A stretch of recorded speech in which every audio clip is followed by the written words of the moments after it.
Conspiracy, one of the darkest words in the language of man. Yet there is hardly a single page of history that doesn't partially reveal the deadly eye of conspiracy at work. It was a conspiracy that directed Brutus against Caesar in the Roman Senate on the Ides of March. It was a conspiracy that plotted the betrayal of West Point by Benedict Arnold during the American Revolution. It was a conspiracy that led John Wilkes Booth to the assassination of President Lincoln on Good Friday, 1865. The past record of man is burdened with accounts of assassinations, secret combines, palace plots, and betrayals in war. The tenet of conspiracy has been a dominant force in all history. But in spite of this clear record, an amazing number of people have begun to scoff at the possibility of conspiracy at work today. They dismiss such an idea merely as a conspiratorial view of history. The purpose of this presentation is to show that the conspiratorial view of history, particularly of recent history, is the correct view.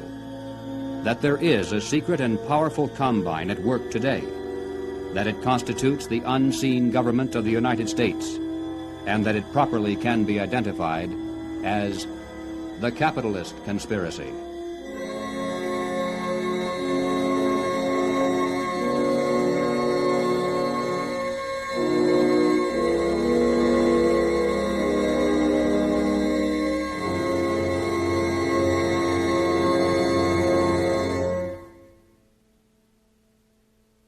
In 1963, the nation was held spellbound by the testimony of gangster Joe Valachi as he exposed the inside workings of the international crime syndicate known as the Cosa Nostra, or the Mafia. No matter how carefully criminal conspiracies are organized, eventually they're exposed because someone on the inside goes to the authorities and talks. The same is true with political conspiracies. For instance, over the years, there has been a steady stream of defectors from the communist apparatus, and through their testimony, we now have a clear idea of how that conspiracy is organized and operated. But one large piece of the puzzle always has been missing. It's a matter of record that some of the greatest help to world communism often has come from prominent and respectable leaders within the United States. Obviously, these men are not communists. As a matter of fact, most of them are extremely wealthy and are thought of as capitalists, who supposedly would have the most to lose under socialism and communism. And yet the record is disturbingly consistent, and Americans repeatedly have asked why. Why have some of the richest people in the United States, both in and outside of government, aligned themselves with leftist policies that would appear to be the path to their own destruction? And if there is a conspiracy at work among these men, why hasn't someone on the inside exposed it? The answer is, someone has.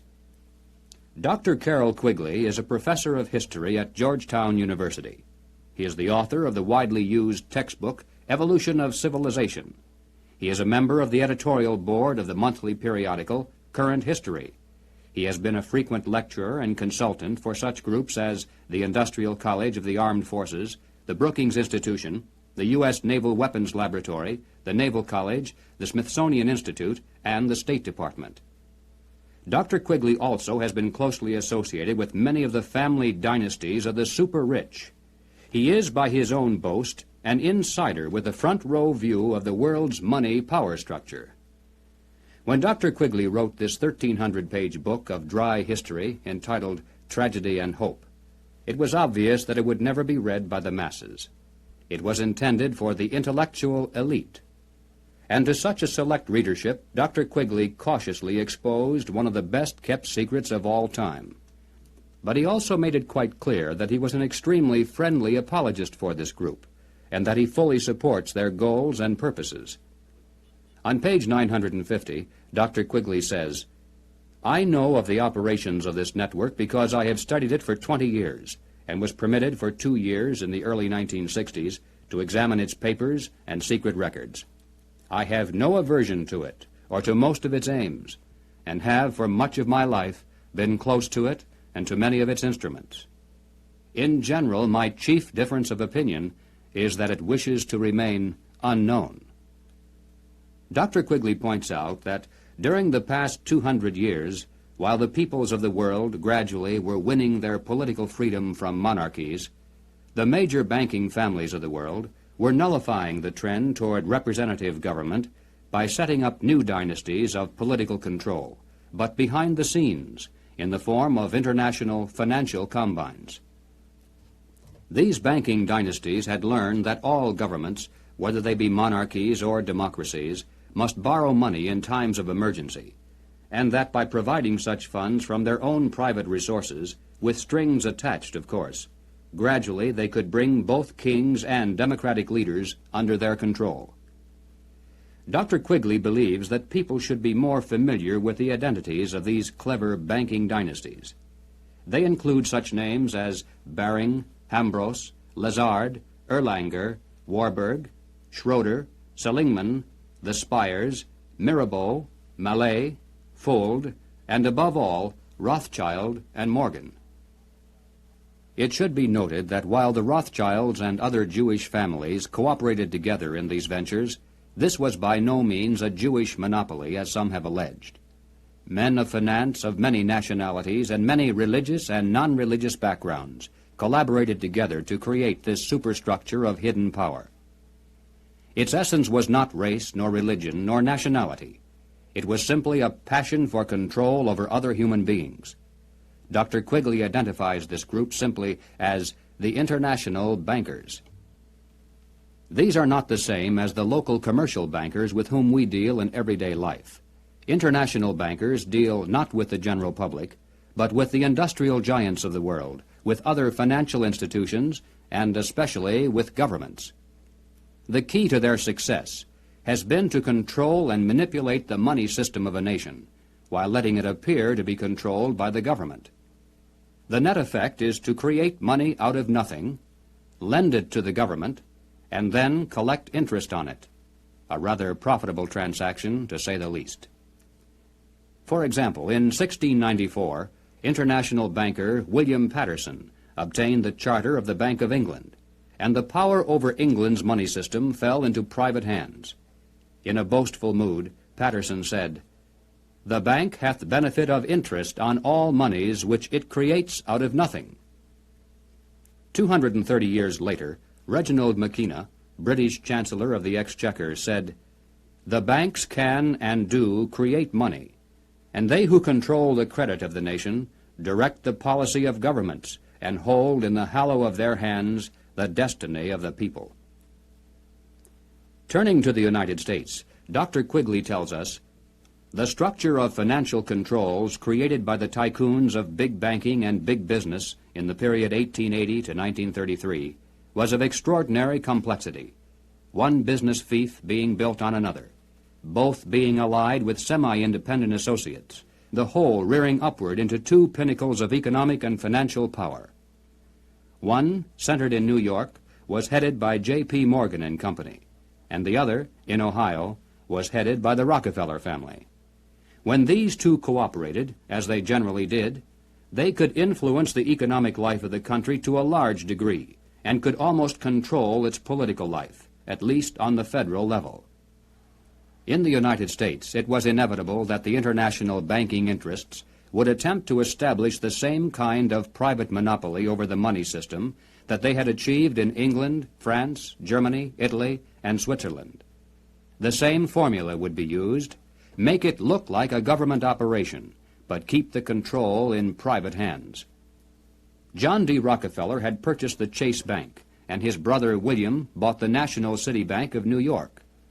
The Rockefeller Chase Bank was later merged with the Warburg's Manhattan Bank to form the Chase Manhattan, one of the most powerful financial combines in the world today. Acting in concert with the Morgan banking dynasty, they spent untold millions of dollars to promote legislation that would grant to them a private franchise over this nation's money system. To sell this scheme to the voters, the monopolists created the propaganda line that the proposed banking law somehow would work against the monopolies. Politicians took up the cry, "Banking reform," and "Down with Wall Street." And then, to make it look convincing, the financial tycoons publicly pretended to oppose the measure, all the while financing it behind the scenes. On December 22, 1913, the Federal Reserve Act finally was passed into law. Something known as the Federal Reserve System came into being, and with it, total control over the nation's money fell into private hands. The Federal Reserve System solely is responsible for creating money in the United States. The Treasury prints only what the Federal Reserve tells it to print. The far greater amount of checkbook money is also determined by this group.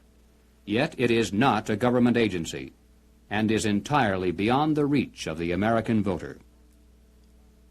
Technically, the stock of the Federal Reserve System is held by 12 privately owned national banks that make up the system. These, in turn, are owned primarily by the private banking dynasties that work so hard to bring that system into being. By law, the 7 members of the Federal Reserve Board are appointed by the President for a term of 14 years each. In spite of the incredible length of these appointments, nevertheless, they're supposed to create the illusion that the people, acting through their elected leaders, have some voice in the nation's monetary policies. In practice, however, every president since the beginning of the Federal Reserve System has appointed only those men who were congenial to the financial interests of the international banking dynasties. There have been no exceptions. It is now known that the original Federal Reserve Board was handpicked by Colonel Edward Mandell House, who early in his career had represented British and American banking interests. The intimate papers of Colonel House, edited by Charles Seymour, reveal House as the unseen guardian angel of the Federal Reserve System. In the words of Mr. Seymour, the Schiffs, the Warburgs, the Kahns, the Rockefellers, and the Morgans had faith in House. In 1912, Colonel House authored this book entitled Philip Drew, Administrator. The hero, a thinly disguised version of himself in real life, was a behind-the-scenes manipulator of prominent political figures. In the disguised form of a novel, the book lays bare the general strategy that has been followed ever since, even to the very present. It tells of how a small group of insiders cause a depression, and then bring about the election of a man named Rockland. Rockland gives fireside chats and launches a program called the New Era to strengthen government control over the masses. Eventually, the insiders who control the government weaken the country deliberately to the point of civil war, which provides them with the excuse for establishing a dictatorship under Philip Drew. Colonel House was the man who selected Woodrow Wilson as a presidential candidate, and later became his principal advisor. Wilson was totally dependent on House for all political decisions. He was his alter ego. The president himself had written, "Mr. House is my second personality. He is my independent self. His thoughts and mine are one. If I were in his place, I would do just as he suggested."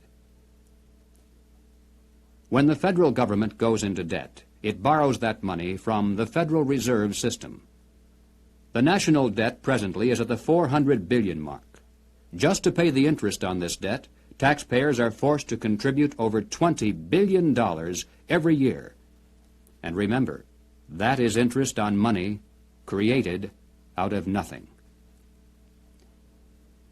At National Convention time, $20 billion can determine far more politics than all the shouting and placard waving and brass bands combined. And one can only imagine the economic and political pressures that are brought to bear on a candidate seeking public office.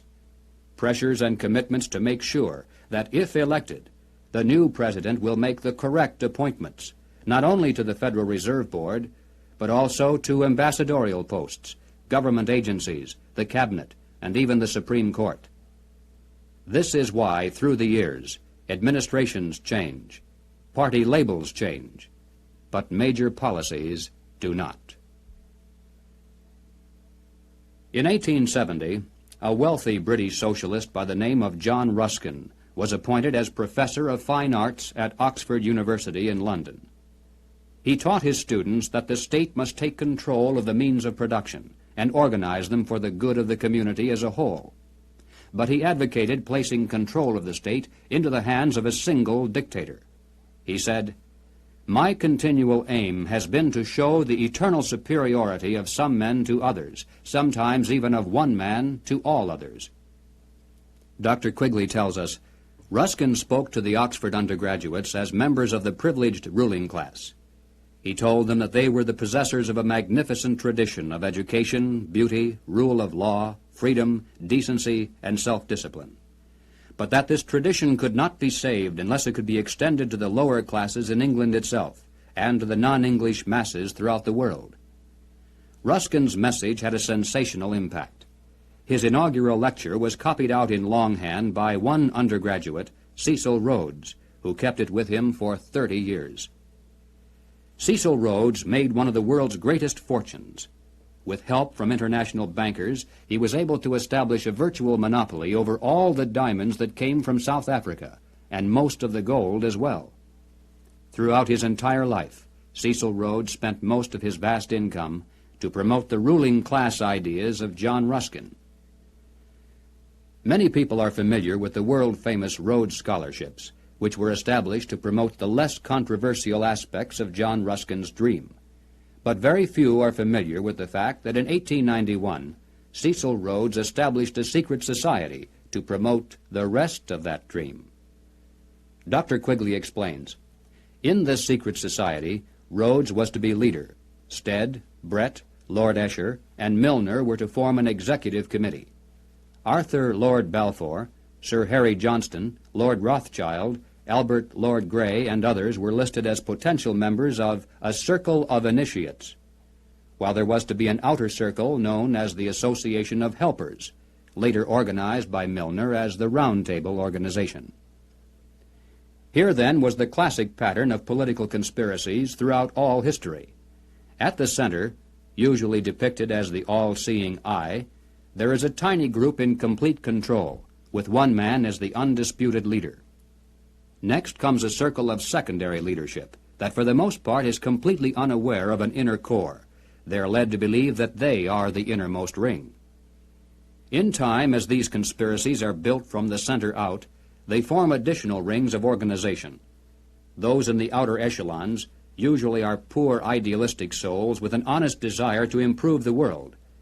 They never suspect an inner control for sinister purposes, and only those few who demonstrate a ruthless capacity for higher leadership are ever allowed to see it. After the death of Cecil Rhodes, the inner core of his secret society fell to the hands of Lord Alfred Milner, Governor-General and High Commissioner of South Africa.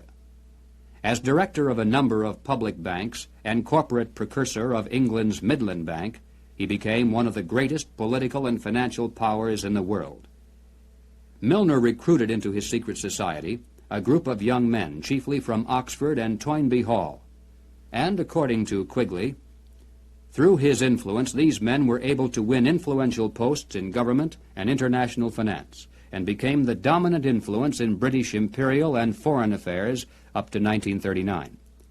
Under Milner in South Africa, they were known as Milner's Kindergarten until 1910. In 1909 to 1913, they organized semi-secret groups known as roundtable groups in the chief British dependencies and in the United States. The roundtable group in the United States promptly created an external organization known as the CFR, the Council on Foreign Relations. It is through this organizational ring and then outward, through tax-exempt foundations, universities, and government agencies, that the international capitalist conspiracy has dominated the domestic and foreign policies of the United States for over 50 years. Unless there is any doubt as to who is behind the CFR, Dr. Quigley tells us bluntly, in New York it was known as the Council on Foreign Relations and was a front for J.P. Morgan and Company in association with the very small American Roundtable Group. The CFR building is located on the west side of fashionable Park Avenue in New York. Although it definitely is not the center of the conspiracy, and although practically none of its members are aware of an inner control, nevertheless it is semi-secret in its operation. It shuns publicity, and members are sworn not to disclose to the public the proceedings of its conferences and briefings. It has a formal membership of 1,400 elite personalities, In Harper's Magazine of July 1958, there is an article entitled School for Statesmen, written by CFR member Joseph Kraft. Kraft revealed that one of the chief architects for the CFR was none other than Colonel Edward Mandell House. At the time of writing this article, Mr. Kraft boasted that the CFR membership, even then, included the President, the Secretary of State, the Chairman of the Atomic Energy Commission, the Director of the Central Intelligence Agency, the Board Chairman of 3 of the country's 5 largest industrial corporations, 2 of the 4 richest insurance companies, and 2 of the 3 biggest banks, plus the senior partners of 2 of the 3 leading Wall Street law firms, the publishers of the 2 biggest news magazines and of the country's most influential newspaper, and the presidents of the big 3 in both universities and foundations, as well as a score of other college presidents, a scattering of top scientists and journalists. The CFR, from behind the scenes, has dominated this nation for decades. CFR members include top executives and journalists for the New York Times, the Washington Post, the Chicago Daily News, Harper's, Look, Time, Life, Newsweek, U.S. News and World Report, CBS, NBC, MGM. They include directors of the Ford Foundation, the Rockefeller Foundation, the Carnegie Endowment Fund. They include Presidents Hoover, Eisenhower, Johnson, and Nixon, Secretaries of State Stettinius, Atchison, Dulles, Herter, and Rusk, a fantastic percentage of the President's Cabinet, undersecretaries, the Federal Reserve Board, ambassadors to other countries, Supreme Court justices, and presidential advisors. The average American has never heard of the CFR, yet it is the unseen government of the United States. It's a sobering fact that the hidden power structure of international finance has exerted tremendous influence over public opinion in this country through its virtual control of higher education and major segments of mass communications. The human mind is like a computer. No matter how efficient it may be, its reliability is only as great as the information fed into it. If it is possible to control the input of the human mind, then no matter how intelligent a person may be, it's entirely possible to program what he will think. And yes, it's even possible to program people to laugh at the mere mention of the word conspiracy. Such programming, of course, can work in both directions. While one group has been conditioned not to see any conspiracy at work, another group has been led to believe that communists have been behind practically everything, a position easily made to look ridiculous. These well-intentioned anti-communists have been correct in their charge of conspiracy, but incorrect in knowing who to blame. As far back as 1907, Trotsky was financed by British bankers. By 1917, the major financing for the communist revolution in Russia was coming through Lord Alfred Milner, the leader of that inner core within the roundtable groups and the CFR. In America, Jacob Schiff of Kuhn, Loeb and Company gave $20 million to Trotsky. From Germany, millions more came from Max Warburg. The communist movement, not only in the United States, but around the world, always has been financed by the international banking establishment. Dr. Quigley explains why the establishment has never greatly worried about the communist movement in America. He says, "It must be recognized that the power that these energetic left-wingers exercised was never their own power or communist power, but was ultimately the power of the international financial coterie." In the 1950s, when the public became aroused over evidence of communist subversion in the federal government, it was a simple expedient to have a promising young congressman from California dramatically expose one communist agent. The establishment press gave it extensive coverage, the public was placated, and the obscure congressman became a national hero almost overnight. But when Congressman Reese of Tennessee began to investigate the link-up between Alger Hiss, the Carnegie Endowment, the Morgan Bank, and the interlocking tax-exempt foundations, the establishment press and the administration moved mightily against him. The pressures were so great that he was forced to abandon his investigation, and no one has dared to try it since. After a man has far more money than he possibly can spend for pleasures, what is left to excite him? For those with a ruling class mentality, the answer is power, raw power over other human beings. Money can buy such power only to a point. Beyond that, politics is the sport, and world politics is the ultimate game. For the purposes of this presentation, we have referred to those in the international power structure as capitalists. But these men are not really capitalists in the classical sense. They are merely rich socialists. They have gained their vast wealth not through honest competition and free enterprise, but by political influence and favoritism, the granting of government protection to eliminate competition, and by gigantic fraud of the money system, backed by government force. These men are striving to create a world superstate, with the expectation that from behind the scenes they will be the ones who will rule.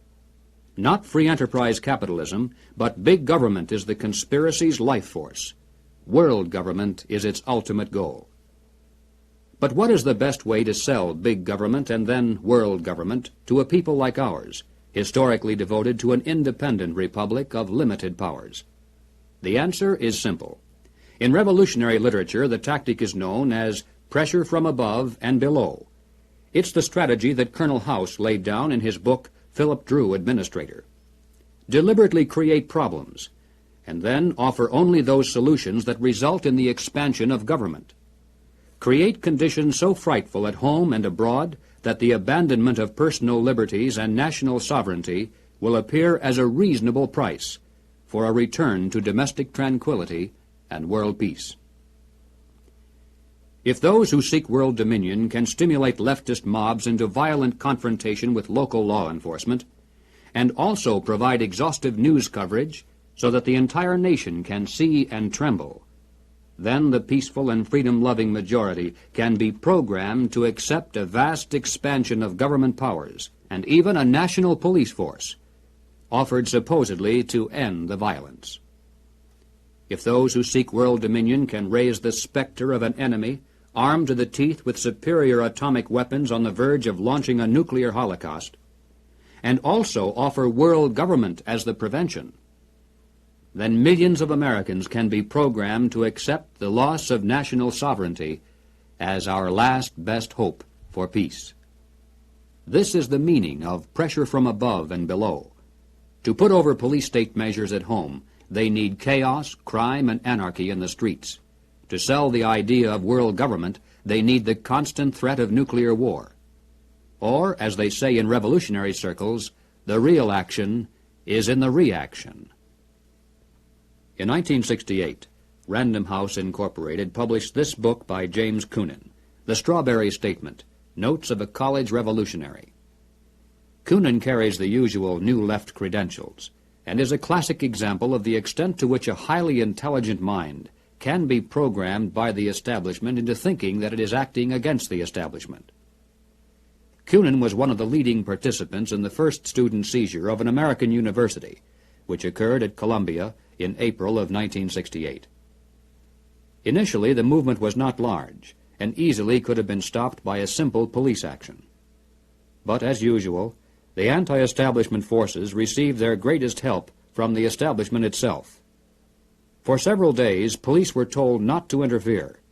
Meanwhile, university officials groveled in the face of outrageous propaganda charges, and the media made national heroes of the rebelling students.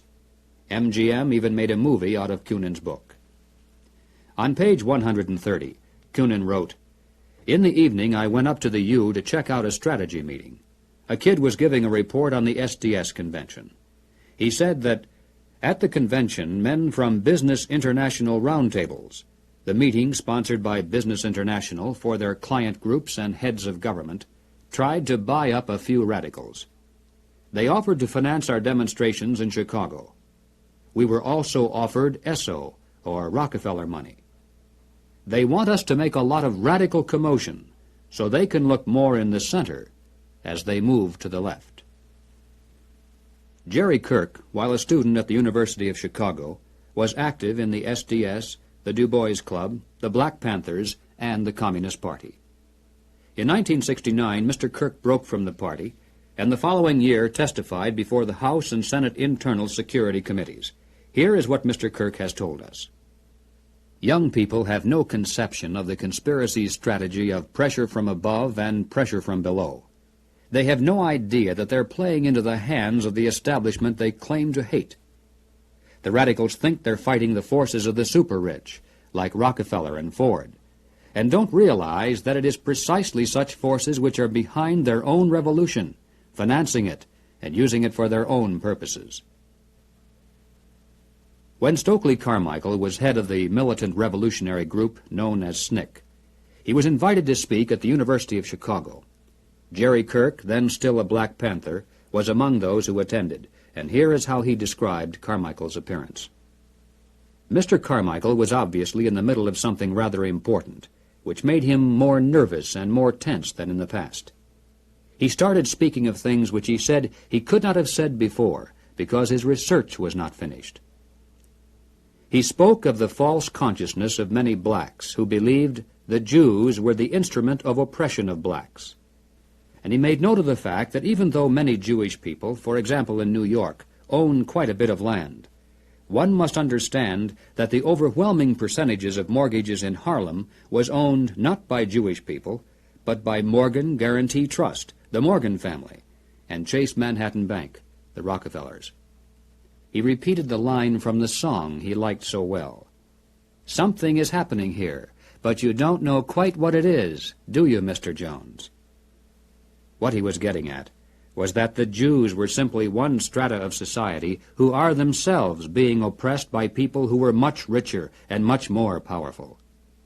In the agencies of this power, he cited banks, the chief among which were Morgan Guarantee Trust and Chase Manhattan, and the foundations connected with these monoliths.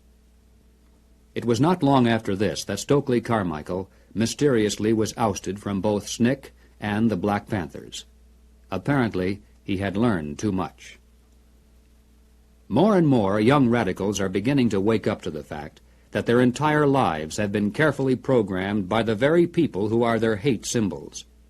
They're beginning to realize that their so-called anti-establishment outlook actually is the calculated product of the establishment press, the establishment communications media, the establishment entertainment industry, the establishment schools.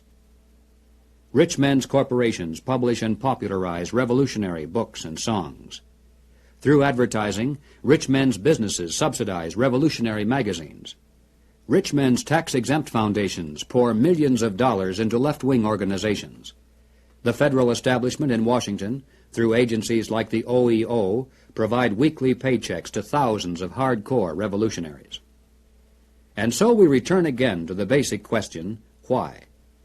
Why does the establishment publicly condemn but privately support the anti-establishment movement? Former communist Jerry Kirk answers, "The idea is to create a situation where the people are so frightened of the violence all around them that they will throw their hands up in the air and demand, 'Federal government, do something.' And the only choice open will be martial law. The communists, black militants, and revolutionaries will never succeed in overthrowing the government of the United States. But unless they are stopped, they will scare the American people into accepting socialism from Washington and statist rule by the insiders of the establishment. This is what it is really all about." In Bavaria, the year 1786, acting on a tip from an informer, police raided the home of a prominent attorney named von Zwack. They seized documents and letters revealing that he was a high-ranking member of an extensive conspiracy called the Order of the Illuminati. Over the centuries, forms of the word Illuminati, meaning the enlightened ones, have been used by many secret sects and occult organizations.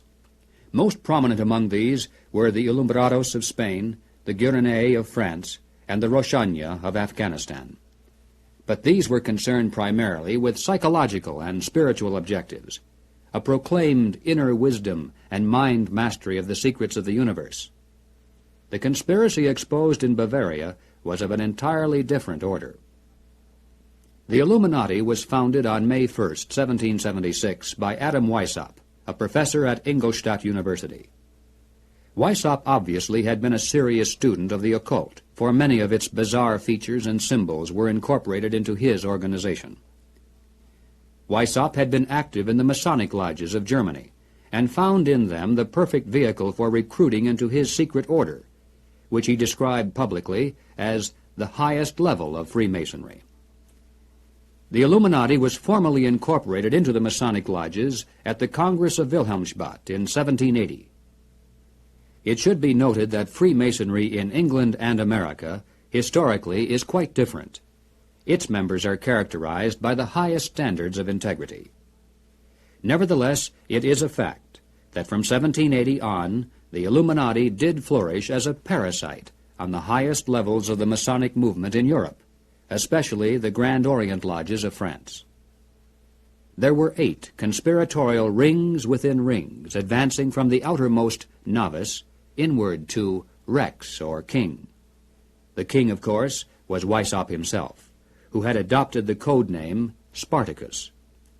Those in the outer rings were told that the grand purpose of the order was to make of the human race, without any distinction of nation, condition, or profession, one good and happy family. But by the time the member had advanced to the level of presbyter, or priest, his oath of absolute secrecy and obedience had become deadly serious. Only then was he allowed finally to see the ultimate goal of the order. It was the destruction of all religion, replaced by the worship of reason, or humanism, and the destruction of all independent governments, replaced by a new world order, a world government ruled from behind the scenes by the illuminated ones.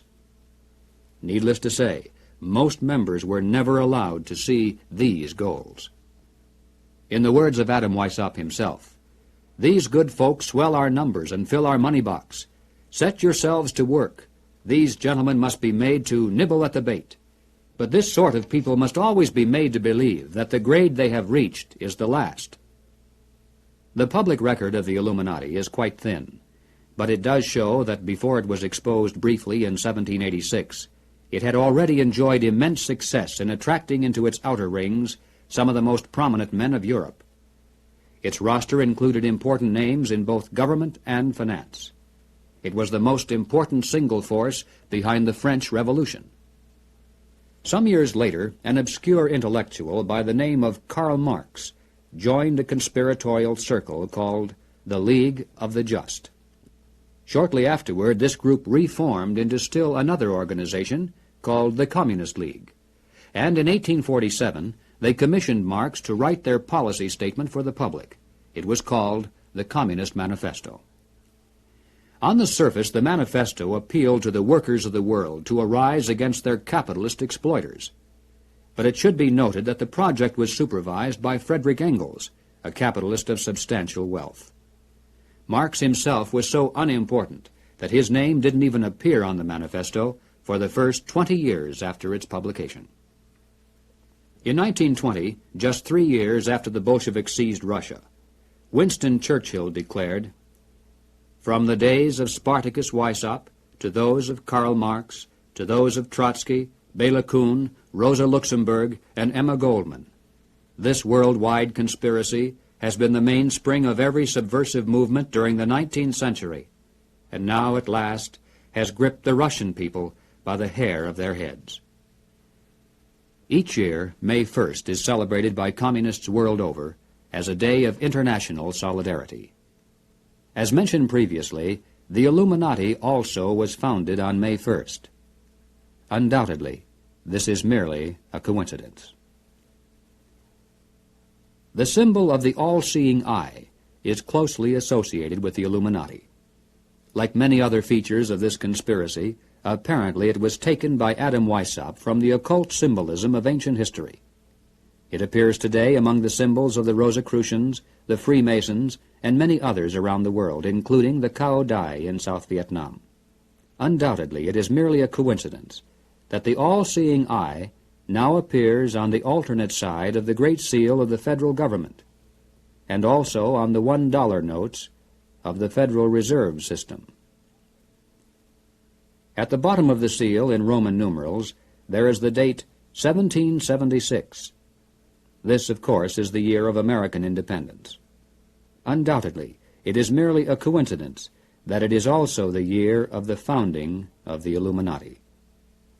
But then, perhaps, none of this is merely a coincidence. Is it possible that both the communist and capitalist conspiracies have yet one more inner circle within the circle that is common to them both? Is it possible that both movements, unbeknownst to most of the people in them, are merely contemporary counterparts of a much older conspiracy? There is much evidence, far more than presented here, to indicate that this is the case, but frankly, we don't know. Until someone on the inside of such a master conspiracy decides to reveal its existence today, we simply have no way of finding out. But we do know that it is not impossible, and certainly not absurd. What then is our response? Fortunately, it's not necessary that we resolve the historical question of the conspiracy's origin. Regardless of whether there is one controlling group, or two cooperating, or three competing, or 4 or 10, in practical terms of what can be done about it, our response must be the same. Conspiracy, as it operates at the highest level in the United States today, rests upon two solid foundations and enjoys the protection of shelter. If we could knock out its foundations, it would collapse, and if we could strip away its shelter, it would wither and die. The shelter is secrecy. The foundations are big government and manipulation of money. No conspiracy can stand the light of exposure. No conspiracy can rule the masses without the tool of an extensive government bureaucracy. And certainly no capitalist conspiracy can long survive without control over the nation's money. Expose the conspiracy. Reduce the size of government. Return our money to a standard that cannot be manipulated. This must be our response. In the limited time available, we have attempted to demonstrate that the conspiratorial view of history, particularly of recent history, is the correct view. Let us summarize now 7 major conclusions. 1.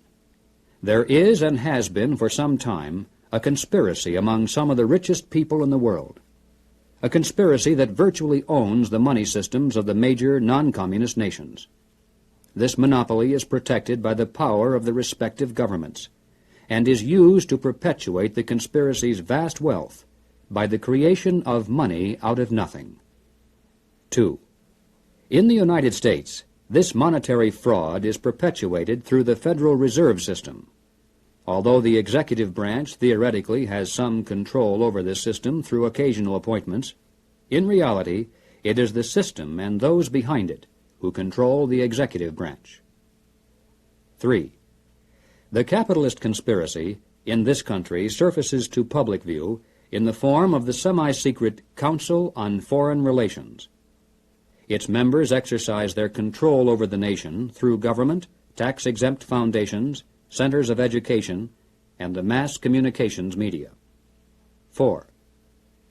On the surface, the capitalist conspiracy appears to oppose communism. It spends billions of dollars in spectacular military displays of anti-communism all around the world, but never to the extent of seriously harming the enemy, and certainly not to the extent of defeating him. Meanwhile, behind the scenes, the conspiracy always has nourished and aided communism both at home and abroad.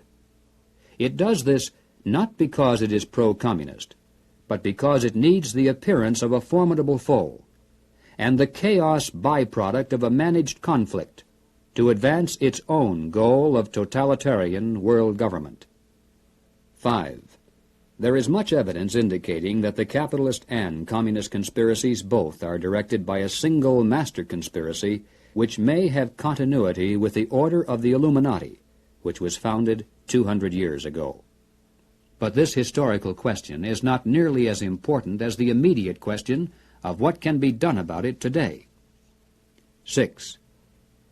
As for our response, we must begin to dismantle the conspiracy's machine of big government. We must restore American independence. We must return our schools to local control. We must protect our police forces from federal aid, which is the certain path to a national police force controlled from Washington.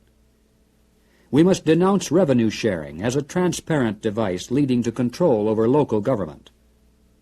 We must raise up men for political office who not only talk about reducing government, but who will do it once they're elected. And that means men who are totally independent of establishment politics. 7.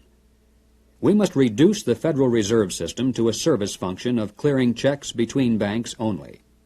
Merely turning the system as it stands over to the federal government, as some have suggested, will not solve the problem. The same people would control it either way. The root of the evil is that money is created out of nothing, and the insiders could do that today just as easily directly through government as they do through the Federal Reserve System. The ultimate solution is to prevent anyone, in or out of government, from manipulating the money supply. And the only way to do that is to return our money to the gold and silver standards. 8. We must expose the conspiracy to public view.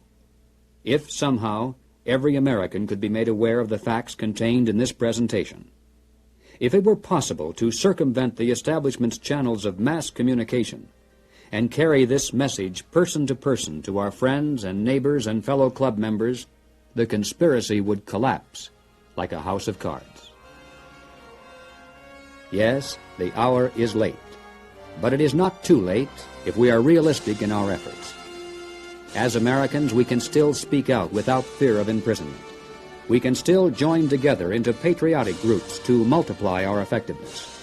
We can still challenge the establishment's candidates. We still retain that remnant of power to regain control of our own government. With divine guidance and with your help, it can be done.